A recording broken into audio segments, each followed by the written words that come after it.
오늘은 11월 25일 욥기 31장 1절부터 23절까지의 말씀입니다. 욥은 1절부터 말할 때 보면 확신에 찬 언어로 이야기하기 시작합니다. 어떤 얘기를 하냐면 나는 죄를 짓지 않았다. 근데 그 죄를 구체적으로 어떤 죄를 얘기하냐면 성적인 죄는 짓지 않았다라고 얘기를 하고 있어요. 1절 내가 내 눈과 약속하였나니 어찌 처녀에게 주목하랴. 그리하면 위에 계신 하나님께서 내리시는 분깃이 무엇이겠으며 높은 곳에 전능자께서 주시는 기업이 무엇이겠느냐. 불의한 자에게는 환난이 아니겠느냐. 행악자에게는 불행이 아니겠느냐. 그가 내 길을 살피지 아니하시냐. 내 걸음을 다 세지 아니하시냐. 하나님이 다 보고 계시지 않느냐 이 말이에요. 한마디로. 그러니까 나는 하나님이 다 보고 계시니까 1절에 내 눈과 약속했다. 그리고 어찌 처녀에게 주목하랴. 주목이 뭡니까? 시선.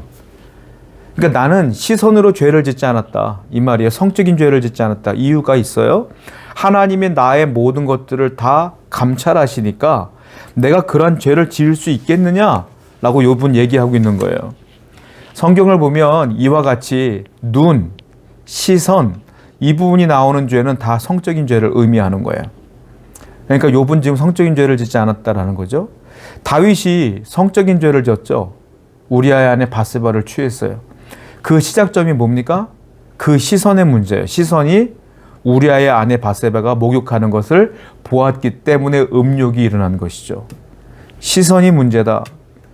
무엇을 보느냐가 문제예요. 무엇을 보느냐. 여러분들이 죄를 짓느냐 안 짓느냐는 내가 무엇을 바라보느냐예요. 여러분 안에 탐욕이 생기느냐 그렇지 않느냐는 내가 무엇을 즐겨 바라보느냐예요. 무엇을 바라봅니까? 무엇을 바라보냐에 따라 달라져요. 그러니까 욥은 나는 항상 하나님을 바라봤습니다 라고 하는 뜻으로 얘기하는 거예요. 저와 여러분들은 항상 주님만을 바라봐야 되고 말씀이 말하는 그 말씀의 기준점을 바라봐야 된다라는 거죠. 그래야 죄와 상관없는 삶을 산다. 5절과 6절도 마찬가지예요. 만일 내가 허위와 함께 동행하고 내 발이 속임수에 빨랐다면 하나님께서 나를 공평한 저울에 달아보시고 그가 나의 온전함을 아시기를 바라노라. 두 번째 말하고 있는 것은 나는 거짓말하지 않았어 라고 하는 거예요. 만일 내가 허위와 함께 동행하고 속임수에 빨랐다면 속임수 거짓말, 허위 거짓말. 즉 나는 허위하지 않고 속임수로 사람을 속이지 않았어. 아주 확실하게 본인을 이야기하고 있는 거예요. 단호하게.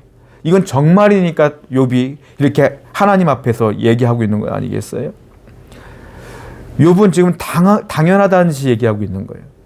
여러분 그러므로 거짓말이라는 것이 뭐냐면 속임수라는 게 뭐냐면 이 안에 내 안 속에 있는 근본이 무엇이냐가 드러나는 거예요. 여러분 안에 하나님의 성령이 내재하시면 그 성령께서 거짓말 하시는 분이 아니잖아요. 내가 거짓말 하겠느냐? 내가 허위로 사람들을 속이겠느냐? 이거예요. 그런데 내 안에 하나님이 아니고 악한 것들이 도사리고 있다면 이 악한 것으로 인하여 내가 거짓말하고 속임수로 사람을 속이고 넘기는 것들이 당연하다는 거죠. 욥은 단순히 내가 거짓말하지 않았어가 아니라 내 안에 늘 하나님이 계셨어 라고 하는 걸 얘기하는 거예요. 사람을 속이지 마십시오. 거짓말하지 마세요. 끊어버리셔야 돼. 성령님이 여러분과 함께 계신다면 여러분들은 하나님이 내 안에 계시는데 왜 사람을 속이고 거짓말로 사람들을 넘어뜨리냐는 거예요. 진실을 말하고 있다라고 욥은 얘기하고 있는 것이죠. 또 13절과 15절. 자, 13절과 15절을 보면 놀라운 고백이 나오는데 욥은 족장 시대의 사람이에요. 족장 시대는 한마디로 욥이 왕이에요, 왕. 그러니까 욥이 거느리고 있는 종들은 욥에게 함부로 대할 수 없는 존재란 말이에요. 그런데 욥은 놀라운 고백을 하죠. 13절 보면 만일 남종이나 여종이 나와 더불어 쟁론할 때에 내가 그의 권리를 저버렸다면 하나님이 일어나실 때 내가 어떻게 하겠느냐. 하나님이 심판하실 때 내가 무엇을 하냐. 나를 태 속에서 만드신 이가 그도 만들지 아니하였느냐. 우리를 뱃속에 지으신 이가 한 분이 아니냐. 놀라운 얘기를 하고 있어요. 놀라운. 이건 뭐냐. 천부 인권 사상이에요. 내가 거느리고 있는 남종이나 여종이나 다 나와 같이 하나님의 자녀가 아니냐? 이 얘기예요. 그래서 13절에 보면 남종이나 여종이 나와 더불어 쟁론했다, 논쟁했다. 그러니까 남종이나 여종이나 동등한 입장에서 욥과 더불어 논쟁할 정도의 그런 자격을 부여했다는 거예요. 그러니까 자식처럼 대한 거예요. 쉽게 말하면. 왜?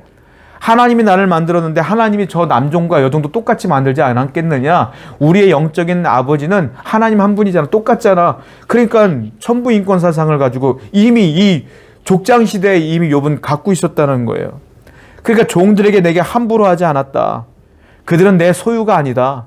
그들은 하나님의 사람이야. 내게 보내주신 사람이야. 라는 것들을 얘기하고 있는 거예요. 자, 중요한 건 욥이 왜 온전한 삶을 살았느냐? 이와 같았기 때문에 그래요. 사람을 볼 때에 그도 똑같은 하나님의 자녀라는 것들을 인식했기 때문에 그래요. 그리고 하나님을 너무 잘 알았어. 하나님은 나를 만드신 분, 저 사람도 만드신 분, 하나님을 잘 알았기 때문에 이렇게 온전한 삶을 살 수밖에 없었던 거죠, 욥은. 16절부터 22절까지는 좀 길지만 계속 얘기하는데 이번에는 고아와 과부에 대한 얘기를 해요.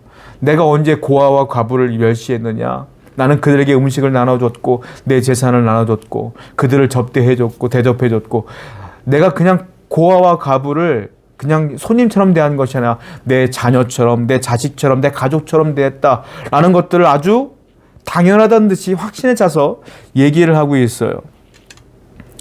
욥의 주장은 매우 단호합니다. 그렇게 나는 사람들에게 베풀며 살았다라는 거예요. 여러분, 지나가는 고아와 과부에게 베풀면 사람 참 착하다라고 인정받겠죠? 근데 욥은 칭찬을 받으려고 한 게 아니에요. 왜 그러냐면 이거는 하나님의 백성이라면, 하나님을 아는 사람이라면, 하나님께 구원받은 사람이라면 반드시 해야 될 일로 여긴 거예요.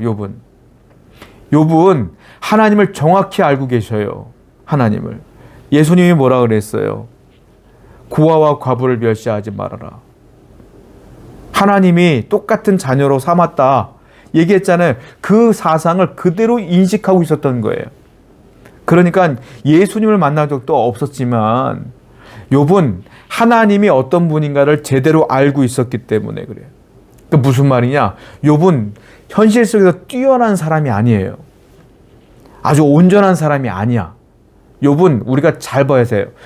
현실적으로 너무 선하고 온전하고 정말로 대단한 사람이야 라고 우리가 착각할 수가 있는데 욥은 온전하고 뛰어난 사람이 아니라 욥은 하나님의 말씀대로 사는 말씀의 사람이었던 거예요.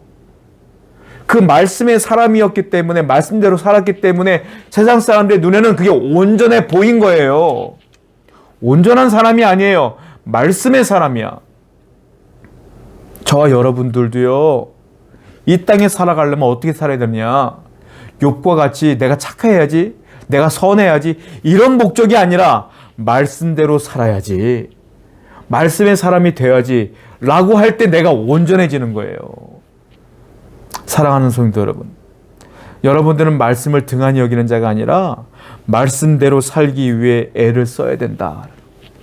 욥이 이와 같이 온전한 이유가 있어요. 이렇게 말씀대로 산 이유가 있어. 그 이유가 뭐겠어요? 23절에 나와 있거든요. 나는 하나님의 재앙을 심히 두려워하고 그의 위엄으로 말미암아 그런 일을 할 수 없느니라.